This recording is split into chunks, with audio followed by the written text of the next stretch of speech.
Story time audio ബുക്സിലേക്ക് എല്ലാവർക്കും സ്വാഗതം. ജോസി വാഗമറ്റ് എഴുതിയ സാന്ത്വനം തുടരുന്നു. വെടിവെച്ചയാളെ ആരും കണ്ടില്ലേ? ബംഗ്ലാവിൽ നൈറ്റ് വാച്ചർമാരൊക്കെ ഉള്ളതാണല്ലോ. വെടിവെച്ച് കേട്ടിട്ടാണ് ആരോ മതിൽക്കെട്ടിനുള്ളിൽ കടന്നു എന്ന് തന്നെ അയാൾ അറിയുന്നത്. ആരോ ഇരുട്ടിലൂടെ ഓടിപ്പോകുന്നത് ഒരു മിന്നായം പോലെ കണ്ടുവെന്ന് അയാൾ പറഞ്ഞുവെത്രേ. ആരാണെന്ന് തിരിച്ചറിയാൻ കഴിഞ്ഞില്ല. സുനന്ദയ്ക്ക് ആരെയെങ്കിലും സംശയമുണ്ടോ? ഞാൻ ആരെ സംശയിക്കാൻ? അവൾ എഴുന്നേറ്റ് കൈ കഴുകി. ഞാൻ ഉടൻ ഹോസ്പിറ്റലിലേക്ക് പോകുന്നു. വൈകിട്ട് ഫ്യൂണറലും കഴിഞ്ഞ് ഞാൻ വരൂ. ഇവിടുത്തെ സിംസ്തേരിയിൽ തന്നെയാണെന്ന് കേൾക്കുന്നു. സുനന്ദ പോകാനൊരുങ്ങി. വാതിൽക്കൽ ചെന്നിട്ട് തിരിഞ്ഞു നിന്ന് അവൾ പറഞ്ഞു, ജനാലയ്ക്കലൊന്നും പോയി നിൽക്കരുത്. ഒരു ശബ്ദവും ഉണ്ടാക്കുകയുമരുത്. പോട്ടെ. രാജീവൻ തലയാട്ടി. സുനന്ദ പോയി. രാജീവൻ വീണ്ടും കിടന്നുറങ്ങി. സുനന്ദ തിരിച്ചു വന്നപ്പോഴേക്കും നല്ലവണ്ണം ഇരുട്ടിയിരുന്നു. രാജീവൻ ഇരുട്ടിലിരിക്കുകയായിരുന്നു. സുനന്ദ വാതിൽ തുറന്നകത്തു കയറി. ലൈറ്റിട്ട ശേഷം വാതിലടിച്ച് കുറ്റിയിട്ടു. ഞാൻ പേടിച്ചാ വന്നത്, സുനന്ദ പറഞ്ഞു. രാജീവൻ ലൈറ്റിട്ടെങ്കിലോന്ന്. ഞാൻ അത്ര ബുദ്ധിയില്ലാത്തവനൊന്നും അല്ല. സുനന്ദ രാജീവൻ്റെ അരികിൽ കട്ടിലിരുന്നു. 4 മണിക്ക് ശവം കൊണ്ടുവന്നു. പിന്നെ അധികം താമസിപ്പിച്ചില്ല, പള്ളിയിലേക്ക് കൊണ്ടുപോയി. എന്തൊരാൾക്കൂട്ടമായിരുന്നു! 3 എസ്റ്റേറ്റുകളിലെ തൊഴിലാളികൾ മുഴുവൻ.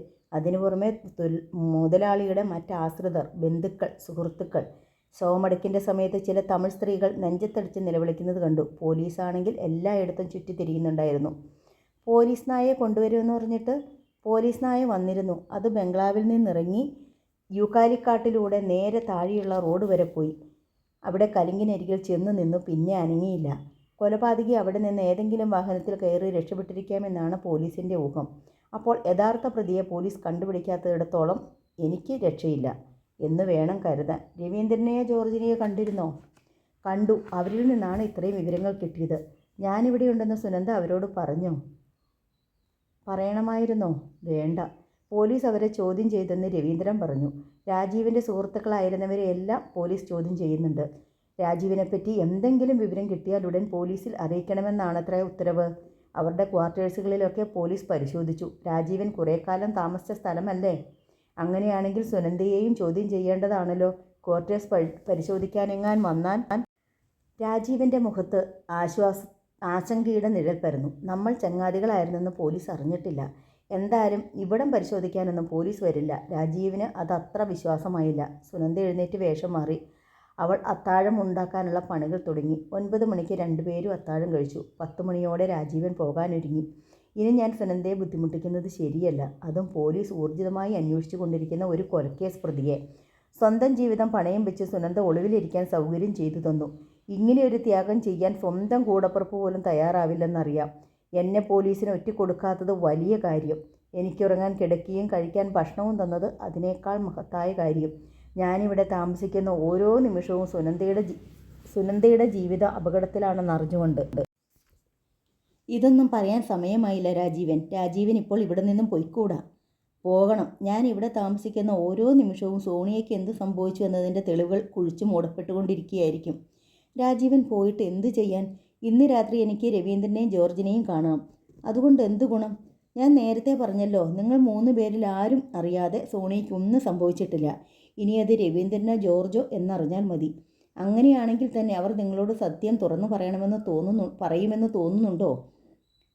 പറയിപ്പിക്കും ഞാൻ. അമിതാവേശം കൊണ്ട് വിഡ്ഢിത്തം ഒന്നും കാണിക്കല്ലേ രാജീവൻ.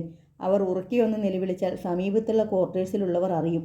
മാത്രമല്ല, സോണിയെ കാണാതായതിൻ്റെ പിന്നിൽ അവർക്ക് പങ്കുണ്ടെങ്കിൽ തീർച്ചയായും അവർ നിങ്ങളെ പോലീസിന് കാട്ടിക്കൊടുക്കുക തന്നെ ചെയ്യും.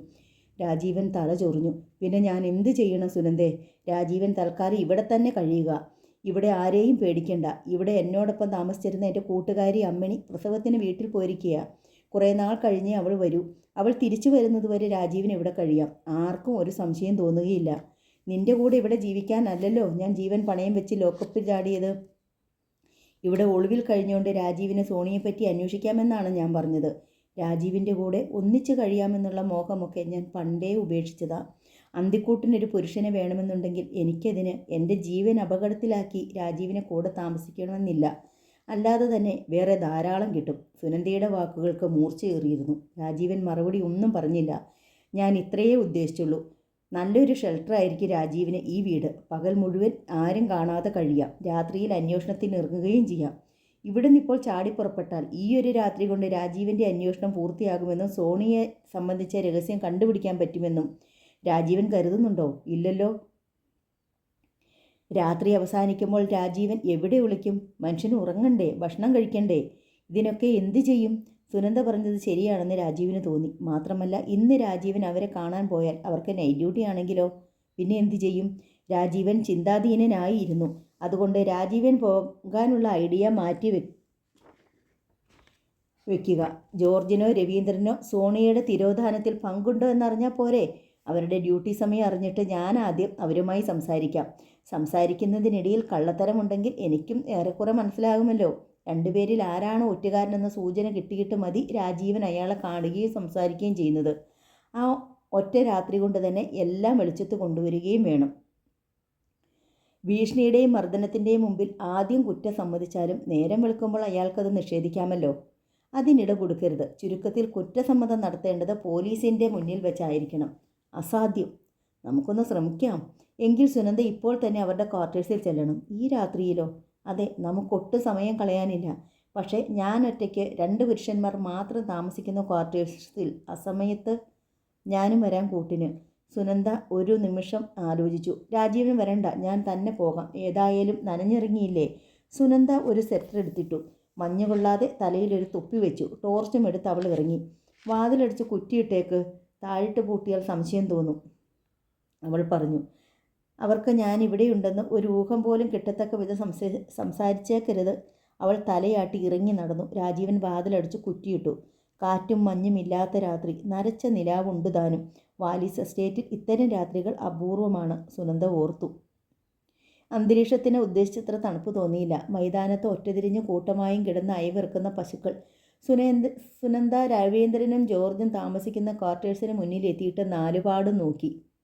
എങ്ങും ആളനക്കമില്ല. ക്വാർട്ടേഴ്സിനുള്ളിൽ വെളിച്ചമില്ലായിരുന്നു. ഒരുപക്ഷെ അവർ നൈറ്റ് ഡ്യൂട്ടിക്ക് പോയി കാണുമോ എന്ന് സുനന്ദ സംശയിച്ചു. സുനന്ദ പതുക്കെ ജനാലക്കൽ മുട്ടി വിളിച്ചു.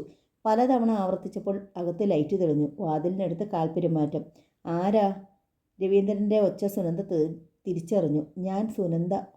പെട്ടെന്ന് വാതിൽ തുറക്കപ്പെട്ടു. രവീന്ദ്രൻ്റെ അമ്പരന്ന മുഖം. എന്താ സുനന്ദ ഈ രാത്രിയിൽ? ഹോസ്പിറ്റലിൽ ഒരു പേഷ്യൻറ്റിനെ നോക്കാൻ ഇറങ്ങിയതാ. എന്നാൽ പിന്നെ നിങ്ങളെ രണ്ടുപേരെയും ഒന്ന് കണ്ടിട്ട് പോകാമെന്ന് വെച്ചു. ആകെപ്പാടെ ഒരു അസ്വസ്ഥതയും പേടിയും. ആരോടെങ്കിലും ഒന്ന് പറയണ്ടേ? എനിക്ക് സുഹൃത്തുക്കളായിട്ട് നിങ്ങളല്ലേ ഉള്ളൂ. രാത്രി കുറേ ആയല്ലോ സുനന്ദേ. അതുകൊണ്ടെന്താ? രവീന്ദ്രൻ ഉറക്കം പിടിച്ചായിരുന്നോ? ആ, ഉറങ്ങി തുടങ്ങിയിരുന്നു. മുഖത്ത് കാണാനുണ്ട് ഉറക്കച്ചടവ്. സുനന്ദ അകത്തേക്ക് കടന്നു. അവളെ ഒഴിവാക്കാൻ കഴിയില്ലെന്ന് രവീന്ദ്രന് മനസ്സിലായി. ജോർജ് ഇല്ലേ രവീന്ദ്ര ഇവിടെ? അവൻ വീട്ടിൽ പോയി. വൈകുന്നേരവും കണ്ടതാണല്ലോ. പെട്ടെന്നാണ് അവൻ പോകാൻ തീരുമാനിച്ചത്. നമുക്ക് ബെഡ്റൂമിലിരുന്ന് സംസാരിക്കാം. സുനന്ദ ഒരു കസേര തൂക്കിയെടുത്തുകൊണ്ട് ബെഡ്റൂമിലേക്ക് നീങ്ങി. ചുവരോട് ചേർത്ത് കസേരയിട്ട് അവിടെ ഇരുന്നു. രവീന്ദ്രൻ ബെഡ്റൂമിലെ ജനലടിച്ച് കൊളുത്തിട്ടു. ആരെങ്കിലും കണ്ടെങ്കിലോ എന്ന് വിചാരിച്ച അസമയമല്ലേ? വാസ്തവത്തിൽ എനിക്ക് ഇങ്ങോട്ട് വരാൻ തന്നെ ഭയമായിരുന്നു, സുനന്ദ പറഞ്ഞു. ചുരുങ്ങിയ നാളുകൾക്കുള്ളിൽ ഇവിടെ എന്തെല്ലാമാണ് സംഭവിച്ചത്? അതെ അതെ. രവീന്ദ്രൻ കട്ടിലിലിരുന്നു. ഒരു ബീഡി കൊളുത്തി. ഉറക്കം നഷ്ടപ്പെട്ടതിൻ്റെ നേരിയൊരു നീരസം ഇപ്പോഴും അയാളുടെ മുഖത്തുണ്ടെന്ന് അവൾക്ക് തോന്നി. അതവൾ അവഗണിച്ചു കളഞ്ഞു. സോണിയയ്ക്ക് എന്ത് സംഭവിച്ചെന്ന് ഇതുവരെ ആരും കണ്ടുപിടിച്ചില്ലല്ലോ അല്ലേ? സുനന്ദ രവീന്ദ്രനെ സൂക്ഷിച്ച് നോയിക്കൊണ്ട് ചോദിച്ചു. ഇല്ലെന്നാണ് അറിവ്. ഞാൻ പേടിച്ചാണ് ഓരോ നിമിഷവും കഴിഞ്ഞുകൂടുന്നത്. ഇതിനിടെ വന്നു പോയില്ലേ നമ്മൾ? സോണിയെ തട്ടിക്കൊണ്ടുപോകാൻ രാജീവൻ നടത്തിയ ഗൂഢാലോചനയിൽ നമ്മളും പങ്കാളികളായിരുന്നെന്ന് പോലീസ് അറിഞ്ഞാലുള്ള അവസ്ഥ ആലോചിച്ചിട്ടുണ്ടോ? പിന്നെ ലോക്കപ്പിലായിരിക്കും ജീവിതം. ജോലി നഷ്ടപ്പെടുകയും ചെയ്യും. ഒരു പ്രേമം വരുത്തി വെച്ച വീണ. രാജീവൻ നമ്മുടെ പേര് പോലീസിനോട് പറഞ്ഞിട്ടില്ലെന്ന് തീർച്ച. അതൊരു വലിയ സഹായമായിപ്പോയി. രവീന്ദ്രൻ കോട്ടുവായി ഇട്ടു. രവീന്ദ്രന് എന്തെങ്കിലും ഊഹമുണ്ടോ അന്ന് സോണിയയ്ക്ക് എന്താണ് സംഭവിച്ചതെന്ന്? ഞാൻ എങ്ങനെ ഊഹിക്കാൻ? സോണിയ അന്ന് രാത്രി ഒളിച്ചോടുമെന്ന് അറിയാവുന്നതായി ഈ എസ്റ്റേറ്റിൽ നമ്മൾ 3 പേർ മാത്രമേ ഉണ്ടായിരുന്നുള്ളൂ. എൻ്റെ പേടി രാജീവിന് നമ്മളെ ആരെങ്കിലും സംശയമുണ്ടോ എന്നാണ്. രാജീവൻ ജയിൽ ചാടിയെന്നറിഞ്ഞപ്പോൾ മുതൽ ഞാൻ ഭയന്നാണ് കഴിയുന്നത്. രവീന്ദ്രൻ സുനന്ദയെ സൂക്ഷിച്ചു നോക്കി. കുറ്റം ചെയ്തവർക്കല്ലേ പേടിക്കേണ്ടു? സോണിയെ കാണാതായെന്നറിഞ്ഞപ്പോൾ ഞാൻ ആദ്യം കരുതിയത് സ്റ്റീഫൻസൺ മുതലാളി അവളെ ഒളിപ്പിച്ചു വെച്ചിട്ട് ഒരു നാടകം കളിക്കുകയാണെന്നാ. ഞാനും അങ്ങനെയാണ് കരുതിയത്. സ്റ്റീഫൻസൺ മുതലാളി കൊല്ലപ്പെട്ടതോടെ സംഗതി അതല്ലെന്ന് വ്യക്തമായില്ലേ? ഏതായാലും അവൾ ആ രാത്രി ബംഗ്ലാവിൽ നിന്ന് ഇറങ്ങി രാജീവിൻ്റെ അടുത്തേക്ക് പോയി എന്നത് സത്യമാണ്. എൻ്റെ ബലമായ സംശയം നമ്മളിൽ 3 പേരിൽ ഒരാൾ അവളെ ഒറ്റിക്കൊടുത്തിട്ടുണ്ടെന്നാണ്. രവീന്ദ്രൻ്റെ നോട്ടം സുനന്ദയുടെ കണ്ണുകളിൽ തറഞ്ഞു. രവീന്ദ്രൻ അങ്ങനെ സംശയിക്കാൻ എന്താ കാരണം?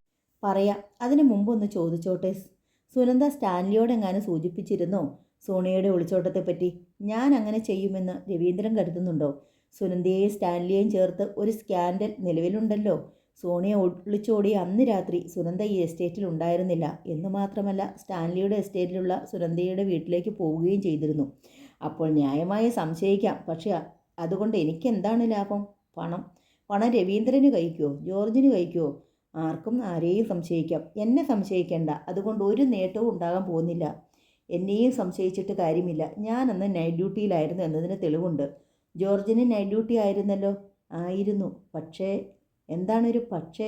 ഞാൻ ജോർജിനെയും സംശയിക്കുന്നു. അയാൾക്ക് പണത്തിന് അത്യാവശ്യമുണ്ടായിരുന്നു. നാട്ടിൽ പട്ടിണിയും രോഗവും പരാധീനതയും ഒക്കെയായി കഴിയുന്ന അയാളുടെ കുടുംബത്തെക്കുറിച്ച് സുനന്ദയ്ക്ക് അറിയാമല്ലോ. അതുകൊണ്ട് ഒരുപക്ഷെ പണം മോഹിച്ച് അയാൾ സോണിയെ ഒറ്റുകൊടുത്തിട്ടുണ്ടായിരിക്കാം. പക്ഷേ ജോർജ് അങ്ങനെ ചെയ്യുമോ? ചെയ്തിരിക്കാം. ആർക്കാണ് അയാൾ സോണിയെ ഒറ്റിക്കൊടുത്തിരിക്കാൻ സാധ്യത? സ്റ്റാൻലിക്ക്. അല്ലാതെ ആർക്ക്? സ്റ്റാൻലിക്ക് ആയിരുന്നല്ലോ അവളുടെ മേൽ അടങ്ങാത്ത മോഹം. ഒന്ന് തെളിച്ചു പറയൂ രവീന്ദ്രൻ. പറയാം. സോണിയെ ഒളിച്ചോടുന്ന ആ രാത്രിക്ക് മുമ്പ് പകൽ അവൻ വല്ലാതെ അസ്വസ്ഥനായിരുന്നു. 2-3 ദിവസം മുമ്പ് മുതൽ അവൻ ഈ അസ്വസ്ഥത പ്രകടിപ്പിച്ചു തുടങ്ങിയതാണ്. ഞാൻ ആദ്യം അതത്ര കാര്യമാക്കിയില്ല. സോണിയെ ഒളിച്ചോടി ആ രാത്രിയിൽ അവൻ വല്ലാതെ പേടിച്ചതുപോലെ കാണപ്പെട്ടു.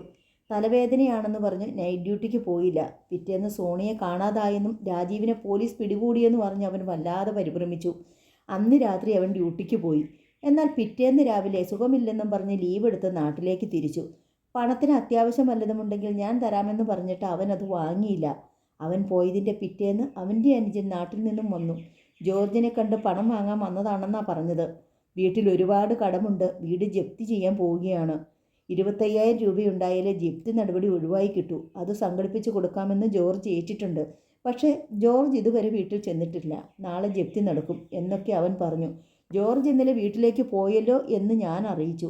ഏതായാലും അവൻ തിരിച്ചുപോയി. പിറ്റേന്ന് രാത്രി ജോർജ് തിരിച്ചെത്തി. അനുജൻ വന്ന വിവരം ഞാൻ അവനോട് പറഞ്ഞു.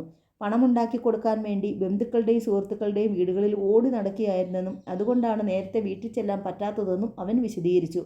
വല്ലതിനെയും പലരുടെയും കയ്യിൽ നിന്നായി രൂപ സംഘടിപ്പിച്ച് കൊടുത്ത് ജപ്തി ഒഴിവാക്കിയെന്നും അവൻ എന്നോട് പറഞ്ഞു.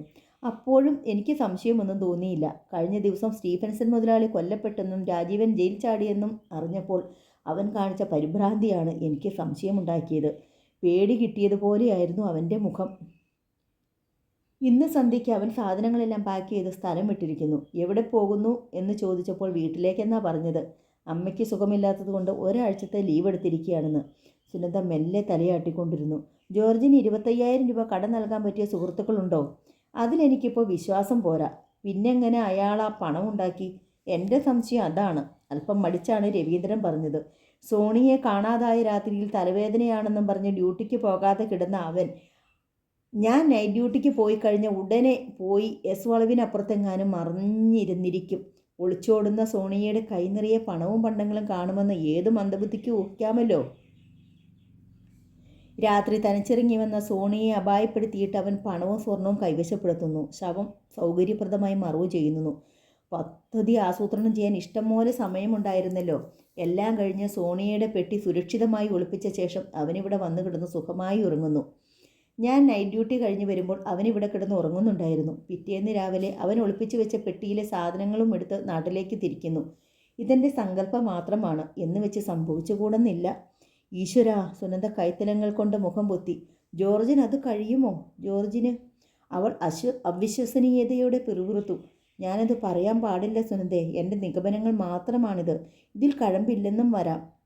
നിങ്ങളിത് പോലീസിനോട് പറയണമായിരുന്നു. ഒന്നാമത് ഇതിൻ്റെ നിജസ്ഥിതി എനിക്കറിയില്ല. ജോർജിനോട് വേണ്ടതുപോലെ ചോദിക്കാനുള്ള അവകാശമില്ല. സാവകാശനോട് പറയാൻ പോയ സോണിയയുടെ ഒളിച്ചോട്ടം സംബന്ധിച്ച് രാജീവിനുമായി നമ്മൾ ഗൂഢാലോചന നടത്തിയിരുന്നുവെന്ന് തെളിയും. സാക്ഷി പ്രതിയാകും. ഞാനും നീയും അടക്കം എല്ലാവരും ലോക്കപ്പിൽ കിടക്കേണ്ടി വരും. ജോലിയും നഷ്ടപ്പെടും. അങ്ങനെയൊരു റിസ്ക് എടുക്കാൻ ഞാൻ തയ്യാറല്ല. സോണിയയ്ക്ക് എന്ത് സംഭവിച്ചുവെന്ന് കണ്ടുപിടിക്കേണ്ട ചുമതല നമുക്കില്ല, പോലീസിനാണ്. രവീന്ദ്രൻ പറഞ്ഞു നിർത്തി. സുനന്ദ രവീന്ദ്രൻ്റെ മുഖത്തേക്ക് തന്നെ നോക്കിക്കൊണ്ടിരുന്നു. അല്പം കഴിഞ്ഞ് അവൾ പറഞ്ഞു, ജോർജ് സോണിയയെ കൊല ചെയ്തിരിക്കുമെന്ന് എനിക്ക് വിശ്വസിക്കാൻ കഴിയുന്നില്ല. ജോർജിന് അതിനുള്ള ധൈര്യമില്ല. അയാൾ അവളെ ആർക്കെങ്കിലും ഒറ്റുകൊടുത്ത് പണം വാങ്ങിയിരിക്കാനല്ലേ സാധ്യത? രണ്ടിലേതായാലും സോണിയ ഇപ്പോൾ ജീവിച്ചിരിപ്പുണ്ടെന്ന് കരുതാൻ നിവൃത്തിയില്ല. രവീന്ദ്രൻ പറഞ്ഞു. ജോർജിന് ഇതുമായി ബന്ധമുണ്ടെന്ന് തീർച്ച. നമുക്ക് സംശയിക്കാനല്ലേ പറ്റൂ. ജോർജ് വെറും ഒരു കരു മാത്രമായിരിക്കും. സ്റ്റീഫൻസൺ മുതലാളിയെ കൊന്നത് ജോർജ് അല്ലെന്ന് തീർച്ചയാണ്. ഇതിന് പിന്നിൽ വേറെ ആരൊക്കെയോ കളിച്ചിട്ടുണ്ട്. രാജീവിന് രവീന്ദ്രന് സംശയമുണ്ടോ? എനിക്കിപ്പോൾ എല്ലാവരെയും സംശയമാണ്. രാജീവൻ ജയിൽ ചാടി അന്ന് രാത്രി തന്നെ സ്റ്റീഫൻസൺ മുതലാളി കൊല്ലപ്പെട്ടത് രാജീവിനെതിരായ തെളിവല്ലേ? അയാൾക്കാണെങ്കിൽ മുതലാളിയോട് പകയുണ്ടായിരുന്നു താനും. ലോക്കപ്പ് ചാടി അന്ന് തന്നെ അയാൾക്ക് എവിടുന്ന് കിട്ടി തോക്കും വെടിയുണ്ടയും? ഇങ്ങനെയൊക്കെ ചിന്തിച്ചാൽ കുഴഞ്ഞു പോവുകയുള്ളൂ. മനുഷ്യന് എന്തും ചെയ്യാൻ കഴിയും. രാജീവൻ പിടിക്കപ്പെട്ടാൽ എന്തു ചെയ്യും നമ്മൾ? അതുകൂടി ആലോചിക്കണ്ടേ? എന്തു ചെയ്യാൻ? അയാൾക്ക് സത്യമെല്ലാം പോലീസിനോട് തുറന്നു പറയേണ്ടി വരും. ഒരുപക്ഷെ നമ്മളും കുറെ തല്ലുകൊള്ളുകയും കോടതി കയറുകയും ചെയ്യേണ്ടി വരും. രണ്ടുപേരും കുറച്ചു നേരം മൗനമായിരുന്നു. ഒടുവിൽ സുനന്ദ എഴുന്നേറ്റു. രാത്രി ഒരുപാടായി, ഞാൻ പൊയ്ക്കോട്ടെ. നന്നായിട്ടൊന്നുറങ്ങിയ ദിവസം മറന്നു. രവീന്ദ്രനെ കണ്ട് സംസാരിച്ചാൽ കുറച്ച് ആശ്വാസമാകുമല്ലോ എന്ന് കരുതി വന്നതാണ്. സുനന്ദ ഇറങ്ങിയുടൻ രവീന്ദ്രൻ വാതിലടിച്ചു. മങ്ങിയ നിലാവിലൂടെ അവൾ നടന്നകലുന്നത് ജനാലിലൂടെ അയാൾ നോക്കി നിന്നു. ശീതക്കാറ്റ് ആഞ്ഞടിച്ചു കൊണ്ടിരുന്നു. രാജീവൻ സുനന്ദയെ കാത്ത് അക്ഷമയോടെ ഇരിക്കുകയായിരുന്നു. വാതിലിൻ്റെ താഴ് ശബ്ദിച്ചപ്പോൾ അയാൾ എഴുന്നേറ്റു. സുനന്ദ വാതിൽ തുറന്ന് അകത്തു കിടന്നു. രാജീവൻ ഉദ്യോഗത്തോടെ അവളെ നോക്കി. അവരെ കണ്ടോ? സുനന്ദ സാരിത്തുമ്പ് കൊണ്ട് മുഖത്തെ മഞ്ഞുകണങ്ങൾ ഒപ്പിയിട്ട് ബെഡിലിരുന്നു. രവീന്ദ്രൻ മാത്രമേയുള്ളൂ അവിടെ. നമ്മൾ സംശയിച്ചതുപോലെ അയാൾക്ക് സോണിയെ കാണാതായതിൽ ഒരു പങ്കുമില്ല. തുറന്നു പറയൂ. സുനന്ദ രവീന്ദ്രനിൽ നിന്ന് പറഞ്ഞ വിവരങ്ങൾ മുഴുവൻ രാജീവനെ ധരിപ്പിച്ചു. ജനാലച്ചില്ലുകൾ തകർക്കാൻ ശ്രമിക്കുന്ന കാറ്റിൻ്റെ മൂളക്കം വെളിയിൽ നിന്നും കേൾക്കാമായിരുന്നു. രാജീവിൻ്റെ മുഖം കണ്ടപ്പോൾ സുനന്ദയ്ക്ക് പേടി തോന്നി. അത് ഇരുണ്ട് ഭയാനകമായി തീർന്നിരുന്നു. അയാൾ ചാടി എണീറ്റ് വേഷം മാറാൻ തുടങ്ങിയപ്പോൾ സുനന്ദ അമ്പരന്നു. രാജീവൻ എന്ത് ചെയ്യാൻ പോവാ? അയാളത് ശ്രദ്ധിക്കാതെ സ്വെറ്റർ മാറ്റി ഷർട്ടെടുത്തിട്ടു. രാജീവൻ, മാറി നിൽക്കുക, എനിക്ക് ഉടനെ പോകണം. എങ്ങോട്ട്? ആ ചെകുത്താൻ്റെ വീട്ടിലേക്ക്. നിങ്ങൾക്ക് ഭ്രാന്ത് പിടിച്ചോ? അവിടെ അടങ്ങിയിരിക്കുക. എനിക്ക് അവനെ കാണണം. സോണിയെ അവൻ എന്ത് ചെയ്തെന്ന് എനിക്കറിയണം. അയാൾ പുലമ്പിക്കൊണ്ടിരുന്നു. സുനന്ദ അടച്ചിട്ട വാതിലിന് മുമ്പിൽ ചെന്ന് നിന്നു. ഇപ്പോൾ പോകാൻ ഞാൻ സമ്മതിക്കില്ല. പോയാൽ ഞാൻ തന്നെ പോലീസിന് ഫോൺ ചെയ്യും. രാജീവൻ അവളെ തറച്ചു നോക്കി. ജോർജിനെ നിങ്ങൾ എങ്ങനെ കാണും? അയാൾ വീട്ടിലേക്ക് തന്നെയാണ് പോയിരിക്കുന്നതെന്ന് എന്താണ് ഉറപ്പ്? ആണെങ്കിൽ തന്നെ നിങ്ങൾക്ക് അയാളെ തനിച്ച് കാണാൻ ഒക്കുവോ? അയാൾ പോലീസിൽ അറിയിച്ചാൽ നിങ്ങൾ കുടുങ്ങില്ലേ? ആദ്യത്തെ കോപഭ്രാന്ത് അടങ്ങിയപ്പോൾ വിവേകപൂർണമായ ഒരാലോചനയ്ക്ക് രാജീവൻ സന്നദ്ധനായി. ഞാൻ എന്ത് ചെയ്യണം സുനന്ദേ? അവൻ സോണിയെ എന്ത് ചെയ്തിരിക്കുമെന്ന് ഓർത്തിട്ട് എനിക്ക്. അയാൾ അവിവശനായി ബെഡിലേക്കിരുന്നു. ഒരുപക്ഷെ ജോർജ് ആയിരിക്കില്ല രാജീവൻ മുഴുവൻ കളിയും കളിച്ചിരിക്കുന്നത്. വേറെ ആരൊക്കെയോ ഇതിന് പിന്നിലുണ്ടെന്നതിൻ്റെ തെളിവല്ലേ മുതലാളിയുടെ കൊലപാതകം. അതുകൊണ്ട് രാജീവിന് ഇനി ഒന്നേ ചെയ്യാനുള്ളൂ. ജോർജ് മടങ്ങി വരുന്നതുവരെ ക്ഷമയോടെ കാത്തിരിക്കുക. ഞാൻ പോയി രവീന്ദ്രനെ ഒന്ന് കണ്ടാലോ? എന്നിട്ട് രവീന്ദ്രനെ വീട്ടിലേക്ക് അയച്ച് എത്രയും വേഗം അവനെ കൂട്ടിക്കൊണ്ടുവരാൻ ഏർപ്പാടാക്കാം. അത് വേണ്ട രാജീവൻ. നിങ്ങളിവിടെയുണ്ടെന്ന് രവീന്ദ്രൻ അറിയാതിരിക്കുന്നതാ നല്ലത്. ഇതെല്ലാം അറിഞ്ഞിട്ട് ഞാൻ ഇവിടെ ഇരുന്നാൽ ഉരുക്കിത്തീരും. രാജീവിൻ്റെ വിഷമം എനിക്കും മനസ്സിലാകുന്നുണ്ട്. പക്ഷേ നമുക്കിപ്പോൾ ഇതല്ലേ ചെയ്യാനൊക്കൂ. രാജീവൻ ഒന്നും മിണ്ടാതെ കഠിന വേദനയോടെ മുഖം കുനിച്ചിരുന്നു. അല്പം കഴിഞ്ഞ് ഗദ്ഗതത്തോടെ അയാൾ പറഞ്ഞു, ഞാൻ എത്രയോ തവണ പണം കൊടുത്ത് അവനെ സഹായിച്ചിട്ടുണ്ട്. എൻ്റെ ആവശ്യങ്ങൾ മാറ്റിവെച്ചിട്ട് പോലും ഒരിക്കലും ഞാനതൊന്നും തിരികെ ചോദിച്ചിട്ടില്ല. എന്നിട്ടും അവൻ എന്നോട് ഈ ചതി ചെയ്തല്ലോ. സുനന്ദ വിഷമത്തോടെ നോക്കിയിരുന്നു. വെള്ളിയിൽ മഴ പെയ്തു തുടങ്ങി. രാജീവൻ കിടന്നോളൂ. അയാൾ മെല്ലെ കിടക്കയിലേക്ക് ചാഞ്ഞു. സുനന്ദ ചെന്ന് ലൈറ്റ് അണിച്ചു. ദുർബലമായ ഇടിമുഴക്കങ്ങൾ, മിന്നലുകൾ. രാജീവൻ്റെ തൊട്ടടുത്ത കട്ടിലിൽ സുനന്ദയും കിടന്നു. മരങ്ങളിൽ കാറ്റുപിടിക്കുന്ന ഹുങ്കാരാമം. മഴത്തുള്ളികൾ ജനാലയിൽ വന്ന് ഇടിച്ച് ചിതറുന്നു. അടക്കി പിടിച്ച തേങ്ങലുകൾ തൊട്ടടുത്ത കട്ടിലിൽ നിന്നും കേട്ടപ്പോൾ സുനന്ദയ്ക്ക് എന്തെന്നില്ലാത്ത വല്ലായ്മ തോന്നി. അവൾ രാജീവൻ്റെ അരികിൽ ചെന്നിരുന്നു. പ്രായപൂർത്തിയായി ഇരുത്തം വന്ന ഒരു പുരുഷൻ നിസ്സഹായനായി നിരാലംബനായി തൻ്റെ മുന്നിൽ കിടന്ന് കരയുന്നു. ഓരോ തേങ്ങലിനും ഉടൽ വിറയ്ക്കുന്നു. അവളുടെ ഉള്ളിൽ അലിവിൻ്റെ 1000 ഉറവകൾ പൊട്ടിയൊഴുകി. ഹൃദയം നനഞ്ഞു കുതിർന്നു. മിഴികൾ തുളുമ്പി. അയാൾ ഏറ്റവും അധികം വേദനിക്കുന്ന ഈ നിമിഷങ്ങളിൽ ഒരാശ്വാസവാക്ക് പറയാൻ, ഒരു സാന്ത്വനം നൽകാൻ അവൾ വെമ്പൽ കൊണ്ടു. ഒരിക്കൽ താൻ സ്നേഹിച്ചു, താൻ മനസ്സിൽ വെച്ചിരുന്ന പുരുഷനാണ്. അയാളുടെ ശിരസിൽ കൈവച്ചു. മെല്ലെ തലോടി. മിന്നലിന്റെ നീല വെളിച്ച കണ്ണീർ ചാലുകൾ തുടച്ചു. രാജീവൻ അവളുടെ കൈത്തലത്തിൽ മുഖമർച്ച് തേങ്ങിക്കൊണ്ടിരുന്നു. സുനന്ദ കുനിഞ്ഞ് അയാളുടെ നെറ്റിയിൽ ചുംബിച്ചു. നനഞ്ഞ കണ്ണുകളിൽ ചുംബിച്ചു. അവളുടെ വിറയാർന്ന അതരം അയാളുടെ ചുണ്ടുകളിൽ പതിഞ്ഞു. അതിൽ കൂടുതൽ എന്ത് സാന്ത്വനമാണ് നൽകേണ്ടതെന്ന് അവൾക്ക് അറിയില്ലായിരുന്നു. എനിക്കിനി ജീവിക്കേണ്ട, സത്യം. എൻ്റെ എല്ലാ പ്രതീക്ഷയും നശിച്ചു. വിങ്ങിപ്പെട്ടിക്കൊണ്ട് രാജീവൻ അവളുടെ നെഞ്ചിൽ മുഖമണച്ചൊരു ശിശുവിനെ പോലെ കിടന്നു. അവൾ അയാളുടെ മുഖം കുറെ കൂടി തന്നിലേക്ക് അമർത്തിപ്പിടിച്ചു. ദേഹമെമ്പാടും ഒരു വിറയൽ. ഏതോ ഉൾപ്രേരണയാൽ എന്ന പോലെ അവൾ ബ്ലൗസിൻ്റെ ഹുക്കുകൾ വിടുവിച്ചു. പിന്നെ പിഞ്ചു കുഞ്ഞിനെ മുലയൂട്ടുന്ന അമ്മയുടെ നിർവൃതിയോടെ കണ്ണുകളടച്ച് അയാളുടെ മുടിയിൽ വിരലുകൾ കടത്തി തഴുകിക്കൊണ്ടിരുന്നു. മാറിൽ കണ്ണുനീരിൻ്റെ ചൂടും നനവും അവൾക്ക് അനുഭവപ്പെടുന്നുണ്ടായിരുന്നു. ഈ ഒരു മുഹൂർത്തം ഒരിക്കലും അവസാനിക്കാതിരുന്നെങ്കിൽ എന്നവൾ ആദ്യമായി അഭിലഷിച്ചു. മരണം വരെ അത് നീണ്ടുപോകട്ടെ, അല്ലെങ്കിൽ ഈ നിമിഷത്തിൽ തന്നെ ഞാൻ മരിച്ചു പോകട്ടെ. രാജീവൻ ക്രമേണ ശാന്തനാകുന്നത് അവൾ അറിയുന്നുണ്ടായിരുന്നു. ഉറങ്ങിക്കൊള്ളൂ. സുനന്ദ അയാളുടെ ചുമലിൽ താളം പിടിച്ചുകൊണ്ട് മന്ത്രിച്ചു. രാജീവൻ മുഖമുയർത്തി അവളെ നോക്കി. ശരിക്ക് കാണാൻ വയ്യ. അയാൾ പുതപ്പ് കൊണ്ട് തൻ്റെ മുഖം തുടച്ചു. പിന്നെ അവളുടെ മുഖത്തേക്ക് മുഖം എത്തിച്ച് ചുണ്ടിലൊന്നു മുത്തി. സുനന്ദയിൽ ഒരു നേർത്ത പിടച്ചിലുണ്ടായി. രാജീവൻ അവളുടെ മുഖം പിടിച്ച് ചുണ്ടുകളിൽ അമർത്തി ചുംബിച്ചു. സുനന്ദ മെല്ലെ അയാളുടെ മുഖം അടർത്തി മാറ്റി. മതി, എനിക്കിത്രയും മതി രാജീവൻ. എൻ്റെ മരണം വരെ ഓർക്കാൻ, എൻ്റെ മനസ്സിലിട്ട് താലോലിക്കാൻ ഈ കുറച്ച് നിമിഷങ്ങൾ. ഇത് നിറച്ചും സ്നേഹമായിരുന്നെന്ന് എനിക്കറിയാം. കളങ്കമില്ലാത്ത സ്നേഹം. ആത്മാവിനെ തൊട്ടറിഞ്ഞ പോലെ ഞാനത് അനുഭവിച്ചു. ഞാനിത് ഇതുപോലെ സൂക്ഷിക്കും. അവൾ മന്ത്രിച്ചു കൊണ്ടിരുന്നു. ഞാൻ നിന്നെ കുറേ അധികം വേദനിപ്പിച്ചിട്ടുണ്ട് അല്ലേ? വല്ലാതെ നിരാശപ്പെടുത്തിയിട്ടുണ്ട് അല്ലേ? അതൊക്കെ പഴയ കഥകളല്ലേ. നമുക്കതെല്ലാം മറക്കാം. ഇപ്പോൾ ജീവൻ പണയം വെച്ച് എന്നെ രക്ഷിക്കാൻ, എന്നെ കാത്തു സൂക്ഷിക്കാൻ, എന്നെ സഹായിക്കാൻ നീ മാത്രമേയുള്ളൂ. എന്തുമാത്രമാണ് ഞാൻ നിന്നെ ബുദ്ധിമുട്ടിക്കുന്നത്? രാജീവിന് വേണ്ടി ഇത്രയല്ലേ എനിക്ക് ചെയ്യാൻ കഴിയുന്നുള്ളൂ. അതാണ് എൻ്റെ സങ്കടം. ഒരുപക്ഷെ സോണിയെ കണ്ടുമുട്ടിയില്ലായിരുന്നെങ്കിൽ നമ്മൾ ഒന്നിച്ച് ജീവിച്ചേക്കുമായിരുന്നു. അതൊന്നും ഇനി ഓർത്തിട്ട് ഫലമില്ലല്ലോ. സുനന്ദ തേങ്ങി. ജീവിതം നശിച്ചവളാണ് ഞാൻ. നശിച്ചുവെന്നോ? നിനക്കിനിയും നല്ലൊരു ജീവിതം കിട്ടും. നന്മ നിറഞ്ഞവളാണ് നീ. ഇല്ല രാജീവൻ, എനിക്കിനി എവിടെ ജീവിതം? രാജീവൻ അല്പനേരം മൗനമായി കിടന്നിട്ട് പറഞ്ഞു. മൂറിസൺ എസ്റ്റേറ്റിലെ സ്റ്റാൻലിയെയും സുനന്ദയെയും ചുറ്റിപ്പറ്റി ചില കഥകളൊക്കെ കേട്ടിരുന്നു. ഞാൻ അതൊന്നും വിശ്വസിച്ചിട്ടില്ല. അതൊക്കെ ശരിയാണ്. അതെങ്ങനെ സംഭവിച്ചു? മൂറിസൺ എസ്റ്റേറ്റിലെ തൊഴിലാളിയായിരുന്നു എൻ്റെ അച്ഛൻ എന്നറിയില്ലേ? കണക്ക് തീർക്കുമ്പോൾ അച്ഛനൊരു രോഗിയായിരുന്നു. അമിതമായ മദ്യപാനം മൂലം കരൾ ദ്രവിച്ചു കൊണ്ടിരുന്ന രോഗി. സുനന്ദ നെടുവീർപ്പിട്ടു. അച്ഛൻ ജോലിയിൽ നിന്ന് പിരിഞ്ഞപ്പോൾ കുടുംബം നോക്കേണ്ട ചുമതല എനിക്കായി. വേറെയൊരു വരുമാന മാർഗമില്ല. അച്ഛൻ്റെ ചികിത്സയ്ക്ക് കുറേ അധികം പണം വേണമായിരുന്നു. ഞാൻ സ്റ്റാൻലിയെ ചെന്ന് കണ്ട് പണത്തിന് വേണ്ടി യാചിച്ചു. ഒരു ദിവസം ബംഗ്ലാവിലേക്ക് ചെല്ലാൻ അയാൾ പറഞ്ഞു. അയാൾ പറഞ്ഞ ദിവസം ഞാൻ ചെന്നു. വളരെ മര്യാദയോടെ അയാൾ ആദ്യമൊക്കെ എന്നോട് പെരുമാറി. അകത്തു വിളിച്ചിരുത്തി. കുടിക്കാൻ തണുത്തതെന്തോ തന്നു. അതിൽ മയക്കുമരുന്ന് എന്തെങ്കിലും ചേർത്തിരുന്നോ എന്ന് എനിക്കിപ്പോഴും സംശയമുണ്ട്. വല്ലാത്തൊരു മന്ദതയോ ആലസ്യമോ ഒക്കെയായിരുന്നു പിന്നീട്. ബെഡ്റൂമിൽ വിളിച്ചു കയറ്റിയിട്ടാണ് അയാൾ എനിക്ക് പണം തന്നത്. ഇതിനൊക്കെ എന്നും ഒരു നന്ദി ഉണ്ടായിരിക്കണമെന്ന് പറഞ്ഞ് അയാൾ എൻ്റെ തോളിൽ അമർത്തിപ്പിടിച്ചു. ഞാൻ ആദ്യമൊക്കെ കുറേ എതിർത്തുവെന്നാണ് ഓർമ്മ. പക്ഷേ അയാൾ എന്നെ വിടുകയില്ലായിരുന്നു. ബലപ്രയോഗമുണ്ടായെന്ന് പറഞ്ഞുകൂടാ. അയാൾ എൻ്റെ മുമ്പിൽ മുട്ടുകുത്തി നിന്ന് എൻ്റെ അരക്കെട്ടിൽ കെട്ടിപ്പിടിച്ച് യാചിക്കുകയായിരുന്നു. എനിക്കൊരു തളർച്ചയാണ് തോന്നിയത്. എൻ്റെ വയറിന് മീതെ നിന്ന് അയാളുടെ മുഖം പിടിച്ചു മാറ്റാൻ ശ്രമിക്കുന്നതിനിടയിൽ തന്നെ ആരോടൊക്കെയോ എനിക്ക് പകയും വെറുപ്പും തോന്നി. രാജീവൻ എന്നെ കൈയൊഴിഞ്ഞതിൻ്റെ നൈരാശ്യത്തിലും കൂടിയായിരുന്നു ഞാൻ എന്ന് ഓർക്കണം. പിന്നെയൊന്നും എനിക്ക് ശരിക്കും ഓർമ്മയില്ല. തിരിച്ചു പോരുമ്പോൾ ഞാൻ ആവശ്യപ്പെട്ടതിൽ കൂടുതൽ പണം അയാൾ എനിക്ക് തന്നു. പിന്നീട് പലപ്പോഴും അച്ഛൻ്റെ ചികിത്സയ്ക്ക് പണം ആവശ്യമായിരുന്നു. ആകെ നനഞ്ഞു കഴിഞ്ഞാൽ പിന്നെ കുളിരില്ലല്ലോ. അച്ഛൻ മരിക്കുന്നത് വരെ ഇത് തുടർന്നു. രാജീവിന് ഒരു നിമിഷം അവളോട് അമർഷവും അറപ്പും പകയും തോന്നി.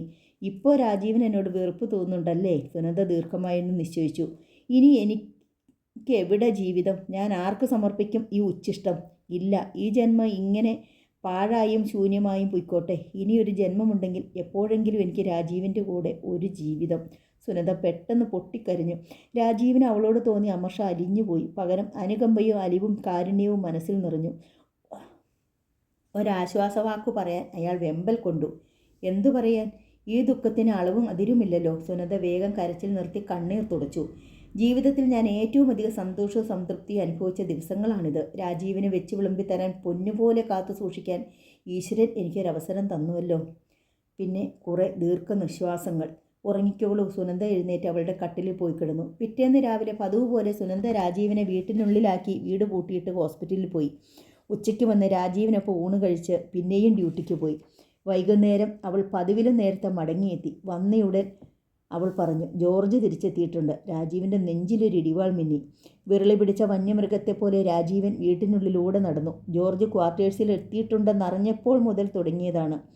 മുൻപിൽ നോക്കാതെ, അനന്തരഫലങ്ങൾ ആലോചിക്കാതെ ഏത് നിമിഷവും അയാൾ ചാടി ഇറങ്ങിപ്പോകുമെന്ന് സുനന്ദ ഭയന്നു. രാജീവൻ മേശയ്ക്കടുത്ത് സ്റ്റൂളിന്മേൽ വന്നിരുന്നു. കൈകൾ കഴുത്തിന് പിന്നിൽ കോർത്തുകെട്ടി, കൈമുട്ടുകൾ മേശയിലൂന്നി അസ്വസ്ഥനായി കുനിഞ്ഞുള്ള ഇരിപ്പ്. എന്തായാലും അവരുടെ ക്വാർട്ടേഴ്സിലേക്ക് ചെല്ലുന്നത് അപകടമാണ്. പോകാതിരിക്കാൻ പറ്റില്ല താനും, സുനന്ദ പറഞ്ഞു. നമുക്കൊന്നേ ചെയ്യാനുള്ളൂ രാജീവൻ. രവീന്ദ്രൻ അവിടെ ഇല്ലാത്തപ്പോൾ ജോർജിനെ ചെന്ന് കാണുക. രാത്രിയിലേ അത് നടക്കൂ. രവീന്ദ്രന് നൈറ്റ് ഡ്യൂട്ടിയും ജോർജിന് ഡേ ഡ്യൂട്ടിയും ഉള്ളപ്പോൾ. രണ്ടാൾക്ക് നൈറ്റ് ഡ്യൂട്ടി ആണെങ്കിലോ? അങ്ങനെ വരുമല്ലോ. വന്നേക്കാം. ഇനി അതല്ല മറിച്ചാണെങ്കിലോ? ജോർജിന് നൈറ്റ്, രവീന്ദ്രന് ഡേയും. അതിനൊറ്റ വഴിയേയുള്ളൂ. ജോർജിന് മാത്രം ഡേ ഡ്യൂട്ടി ആവുന്നത് വരെ കാക്കുക. അത്രയും കാത്തിരിക്കാൻ എനിക്ക് ക്ഷമയില്ല. ഇന്ന് ശനിയാഴ്ചയല്ലേ? ഈ ആഴ്ച രവീന്ദ്രന് ഡേ ഡ്യൂട്ടി ആയിരുന്നു. നാളെ അത് മാറും, നൈറ്റ് ഡ്യൂട്ടി ആകും. ചിലപ്പോൾ നാളെ മുതൽ ജോർജിന് ഡേ ഡ്യൂട്ടി കിട്ടാനും മതി. രവീന്ദ്രനും കൂടി ഉള്ളപ്പോൾ ചെന്നാൽ എന്താ കുഴപ്പം? അത് പ്രശ്നമാകും. ആരെയും വിശ്വസിച്ചുകൂടാ. അവർ രണ്ടുപേരും ചേർന്ന് എതിരിട്ടാൽ രാജീവിന് പിടിച്ചു നിൽക്കാൻ കഴിഞ്ഞില്ലെന്ന് വരും. എന്നാൽ സുനന്ദ ചെന്ന ജോർജിനോട് എന്തെങ്കിലും ഉപായം പറഞ്ഞ് അയാളെ ഇങ്ങോട്ട് വിളിച്ചുകൊണ്ട് വന്നാൽ ഞാൻ അവനെക്കൊണ്ട് സത്യം പറയിക്കും. പറഞ്ഞില്ലെങ്കിൽ കൊന്നുകളയും ഞാൻ. അതിവിടെ വെച്ച് വേണ്ട. അവൻ സത്യം തുറന്നു പറയും. സോണിയെ അപായപ്പെടുത്തിയെന്നാണ് നിങ്ങൾ പറയുന്നതെങ്കിൽ രാജീവിൻ്റെ പ്രതികരണം എന്തായിരിക്കും? രാജീവൻ മൗനം ഭഞ്ജിച്ചു. ശരി, നിങ്ങൾ അയാളെ ഒന്നും ചെയ്യാതെ വിട്ടയച്ചു എന്നിരിക്കട്ടെ. അയാൾ പോയി പോലീസിൽ പരാതിപ്പെട്ടാൽ ഞാനും നിങ്ങളും കുടുങ്ങില്ലേ? അതേസമയം രാജീവൻ അവിടെ ചെന്ന ജോർജിനെ കണ്ടാൽ ആ ഭയം വേണ്ട. രാജീവൻ എവിടെയാണെന്നുള്ളത് ആർക്കും അറിയില്ലല്ലോ. രാജീവൻ ഏതായാലും ഒരു ദിവസം കൂടി ക്ഷമിക്കുക. ഞാൻ നാളെ ചെന്ന ജോർജിനെ കണ്ട് സംസാരിക്കാം. അയാളുടെ ഡ്യൂട്ടി വിവരങ്ങളും അറിഞ്ഞു വരാം. പിറ്റേന്ന് സുനന്ദ ജോർജിനെ ചെന്ന് കണ്ടു. ജോർജ് മാത്രമേ ക്വാർട്ടേഴ്സിലുണ്ടായിരുന്നുള്ളൂ. രവീന്ദ്രൻ ടൗണിലേക്ക് പോയിരിക്കുകയാണെന്ന് അയാൾ സുനന്ദയെ അറിയിച്ചു. സുനന്ദ വീട്ടിൽ പോയില്ലേ? ഇന്ന് ഞായറാഴ്ചയല്ലേ? ജോർജ് ചോദിച്ചു. ഇന്ന് പോകുന്നില്ലെന്ന് വെച്ചു. ജോർജ് ആകെ ചകിതനായിരിക്കുകയാണെന്ന് സുനന്ദയ്ക്ക് മനസ്സിലായി.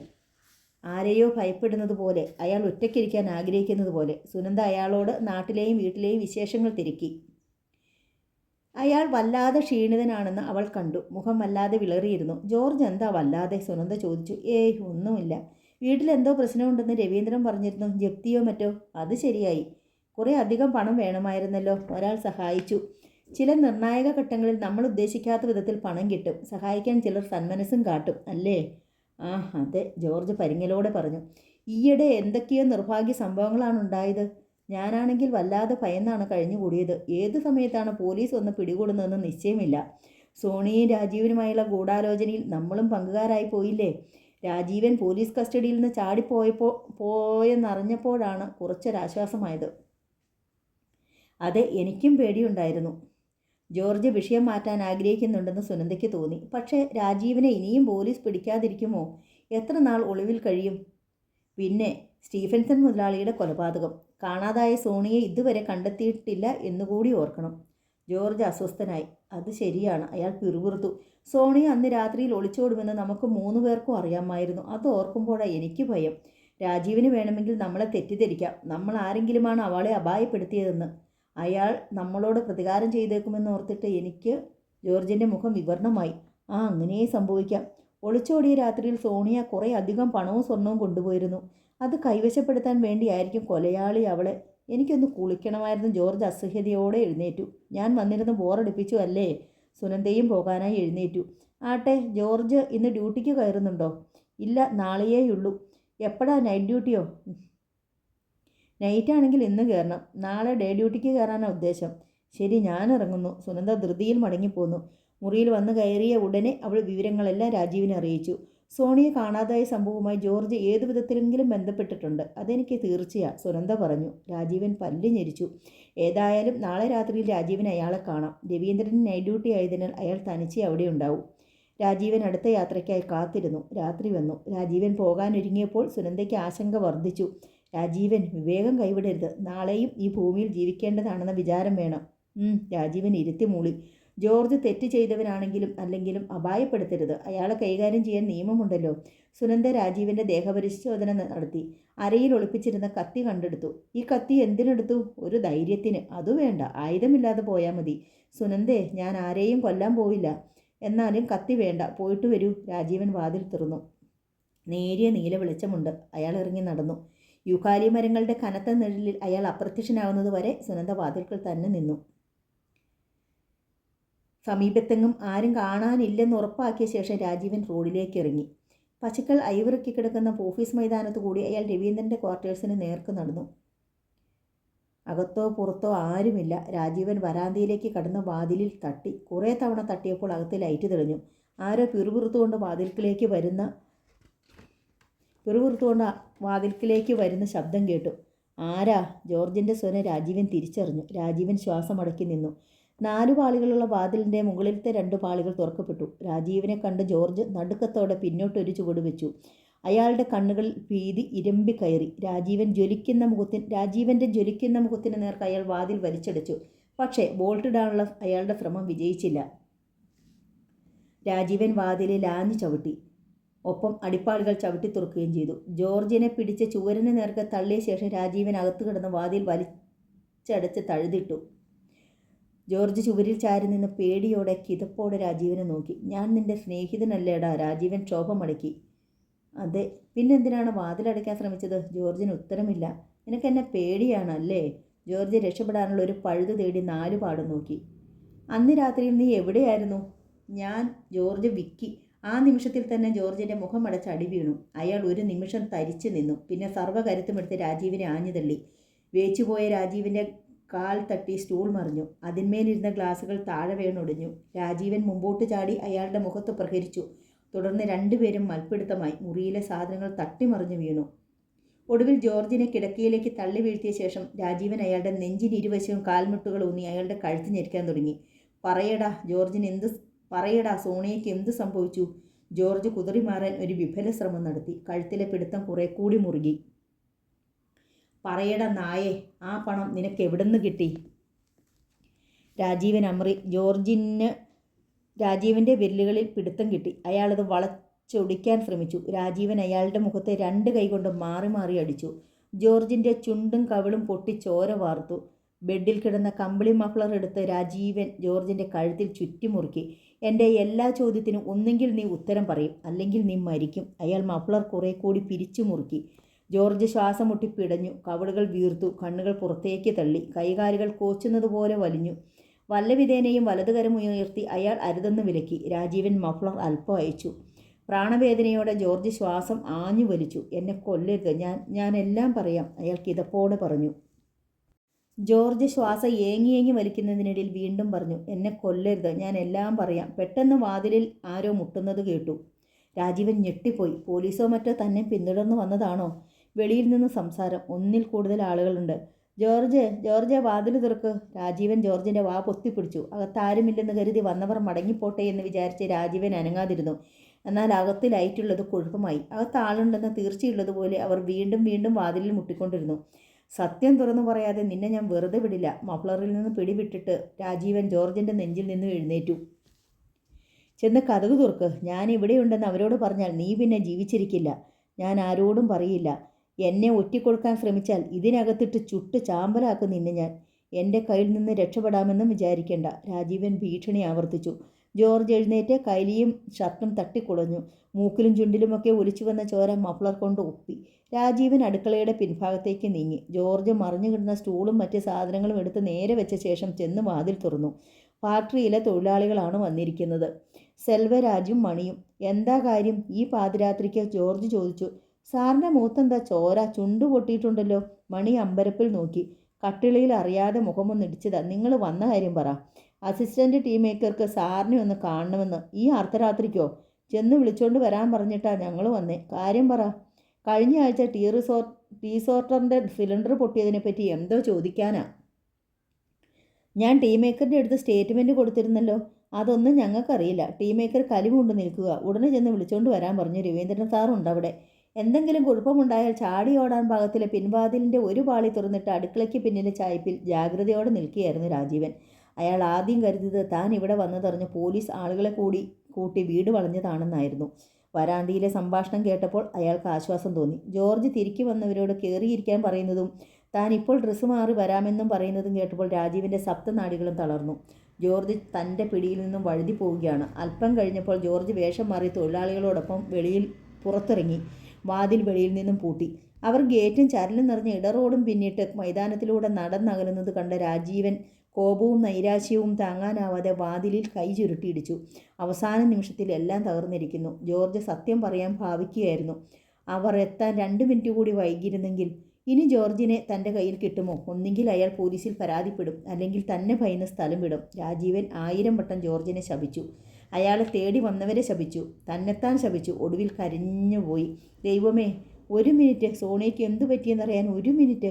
എന്തായാലും സോണിയയ്ക്ക് എന്താണ് സംഭവിച്ചതെന്ന് ജോർജിനറിയാം. അയാൾക്കതിൽ പങ്കുണ്ട്. ആ ചിന്ത രാജീവിനെ ഉത്തേജിപ്പിച്ചു. ഫാക്ടറിയിലേക്ക് പോയ ജോർജ് രാത്രി തിരിച്ചു വരുമെന്ന് വിശ്വാസമില്ലായിരുന്നെങ്കിൽ രാജീവൻ കാത്തിരിക്കാൻ തന്നെ നിശ്ചയിച്ചു. ഒരുപക്ഷെ ജോർജ് തിരിച്ചു വന്ന എല്ലാ സത്യങ്ങളും തുറന്നു പറഞ്ഞേക്കുമെന്നും വ്യത ആശിച്ചു. വെളുപ്പിനെ 5 മണിവരെ കാത്തിരിപ്പ് നീണ്ടു. ജോർജ് തന്നെ കബളിപ്പിച്ച് രക്ഷപ്പെട്ടുവെന്ന് രാജീവിന് ബോധ്യമായി. 5 മണിയുടെ ഫാക്ടറി സൈറൺ മുഴങ്ങുന്നത് കേൾക്കായിരുന്നു. ഇനി ജോർജിനെ തനിച്ചു കിട്ടുമെന്ന് കരുതണ്ട. അയാൾ നിരാശയോടെ പിൻവാതിൽ കൂടി ഇറങ്ങി. വാതിൽ ചാരിയ ശേഷം വാതിൽപ്പടിക്ക് മുകളിലെ വെന്റിലേറ്ററിലൂടെ കൈ കടത്തി ബോൾട്ടിട്ടു. കുറേ കാലം താമസിച്ച ക്വാർട്ടേഴ്സ് ആയതുകൊണ്ട് അതിൻ്റെ ഓരോ ഇഞ്ച് സുപരിചിതമാണ്. വാലിസ് എസ്റ്റേറ്റിൻ്റെ താഴ്വരകളിൽ പാൽപത പോലെ മൂടൽമഞ്ഞ്. ഇലകളിൽ നിന്ന് മഞ്ഞുതുള്ളികൾ വീഴുന്ന ശബ്ദം. നിലാവ് അസ്തമിച്ചിരിക്കുന്നു.